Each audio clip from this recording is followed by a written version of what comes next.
এক সকালে রোদ ঝলমলে জঙ্গলে শিয়াল আর বিড়াল হাঁটছিল। বিড়ালের হাতে পুরনো একটি মানচিত্র, তার চোখে উচ্ছ্বাস। শিয়াল পাশে ক্লান্ত মুখে হাঁটছে।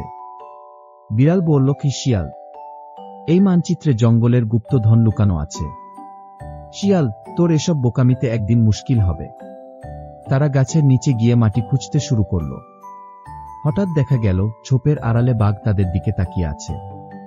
বাঘ মনে মনে, যদি গুপ্তধন পাই, পুরো জঙ্গল আমার। বিড়াল মাটি খুঁড়ে খুঁড়ে একটি পুরনো কাঠের বাক্স বের করল।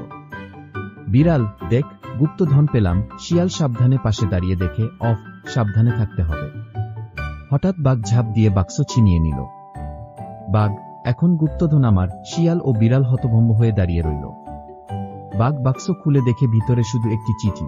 যে লোভ করে সে কিছু পায় না। বিড়াল পেট চেপে হাসল, দেখলি, গুপ্তধন না, গুপ্ত শিক্ষা। শিয়াল হেসে বলল, এটাই আসল গুপ্তধন, বুদ্ধি।